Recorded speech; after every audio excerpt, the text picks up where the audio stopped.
Assalamualaikum warahmatullahi wabarakatuh. Perkenalkan, kami dari kelompok 4 ingin mempresentasikan pertemuan 4 mengenai perencanaan sumber daya dan penerapannya.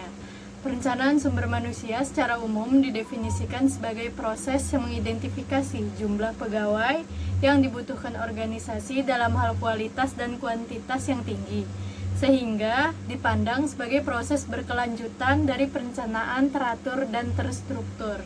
Tujuan dan fungsi perencanaan sumber daya manusia. Tujuan utamanya adalah untuk memastikan bahwa pegawai memiliki tingkat interaksi yang terbaik dengan pekerjaan mereka. Juga proses perencanaan ini menegaskan bahwa pegawai dalam jumlah yang tepat seperti yang dibutuhkan, yaitu tidak ada kelebihan atau kekurangan tenaga kerja. 3 fungsi dasar perencanaan sumber daya manusia itu meliputi perkiraan tenaga kerja, mengelola permintaan pegawai dan pasokan yang tersedia di pasar, menjaga keseimbangan antara penawaran tenaga kerja dan prediksi permintaan. Hambatan dalam perencanaan SDM yang mungkin timbul meliputi 1. Tujuan yang tepat, 2. Sistem kompensasi yang tidak tepat, 3. Lingkungan eksternal yang kompleks dan dinamis, 4.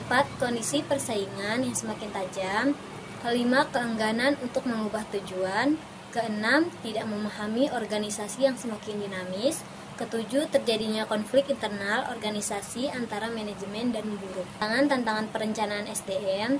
Tantangan yang dihadapi oleh organisasi dalam melakukan perencanaan sumber daya manusia yang efektif menurut Shimamura tahun 1999 adalah: yang pertama ada mempertahankan keunggulan kompetitif, yang kedua mendukung keseluruhan strategi bisnis, ketiga menghindari konsentrasi berlebihan pada masalah-masalah harian, keempat menyusun strategi sumber daya manusia yang sesuai dengan karakteristik unik organisasi, yang terakhir ada menanggulangi perubahan lingkungan. Beberapa hal penting tentang perencanaan SDM yaitu: 1. Isu SDM adalah hal yang penting dalam dasar perusahaan secara luas. 2. Perencanaan SDM sebagai proses mengenai pembuatan kebijakan baru, sistem dan program yang manajemen pengelola SDM di bawah kondisi yang tidak pasti atau cepat berubah. 3. Peran staf profesional mengalami perubahan dalam rencana SDM. Proses tersebut tetap dalam alur aktivitas manajemen yang berhubungan dengan perencanaan bisnis yang sedang berjalan. 4. Peramal kebutuhan SDM merupakan faktor yang sangat penting dalam rangka mengantisipasi perubahan staf dan keperluan perusahaan. 5. Manajemen kinerja melibatkan perencanaan dan pelaksanaan program untuk memperbaiki produktivitas melalui aktivitas kerja, penilaian dan pengembangan kemampuan karyawan, perencanaan dan penilaian kerja, serta pelaksanaan kompensasi. Ada beberapa keuntungan bagi perusahaan besar yang menggunakan perencanaan SDM yaitu: 1.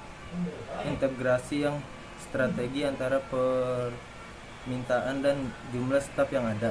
2. Pemanfaatan SDM yang tersedia secara efektif. 3. Persaingan SDM dan sasaran perusahaan dapat secara tepat. 4.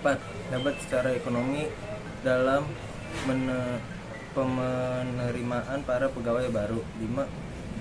Memperluas informasi SDM sesuai dengan kegiatan SDM dan unit organisasi lainnya. 6.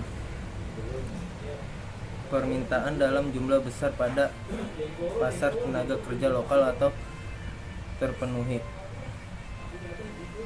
7.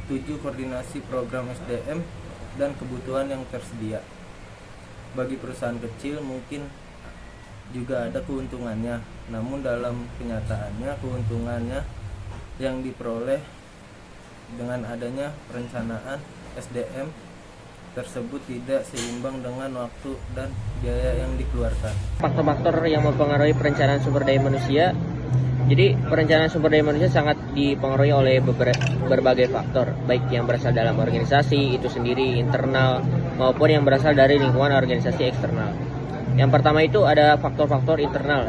Jadi definisinya itu ada berbagai kendala yang terdapat di dalam organisasi itu sendiri. Yang dimaksud ke dalam faktor internal sebuah tujuan organisasi, sumber daya finansial, iklim organisasi, dan struktur organisasi Shimamura pada tahun 1999. Nah, yang kedua itu ada faktor-faktor eksternal. Jadi apa sih itu faktor-faktor eksternal? Jadi yang dimaksud dengan faktor-faktor eksternal adalah berbagai hal yang pertumbuhan dan perkembangannya berada di luar kemampuan organisasi untuk mengendalikannya. Yang termasuk faktor-faktor eksternal menurut Shimamura pada tahun 1999 adalah teknologi, sosial politik, hukum, geografis, budaya, teknologi, pekerja, dan pasar tenaga kerja. Sistem perencanaan sumber daya manusia. Jadi sistem perencanaan sumber daya manusia itu ada dua kegiatan dalam sistem perencanaan sumber daya manusia itu: penyusunan anggaran tenaga kerja dan penyusunan program tenaga kerja. Nah, di sini saya akan menjelaskan yang penyusunan anggaran tenaga kerja. Jadi merupakan kegiatan memadukan jumlah tenaga kerja yang tersedia dengan jumlah tenaga kerja yang diperlukan, tujuannya untuk mendapatkan gambaran mengenai kebutuhan tenaga kerja. Kedua itu penyusunan program tenaga kerja, merupakan kegiatan-kegiatan untuk mengisi formasi yang meliputi program pengadaan tenaga kerja, promosi jabatan pegawai, pelatih dan pengembangan pegawai, pengembangan karir, program pemeliharaan pegawai, dan program pemberhentian pegawai. Nah, mungkin itu saja yang bisa kelompok kami jelaskan. Kurang lebihnya mohon maaf. Assalamualaikum warahmatullahi wabarakatuh.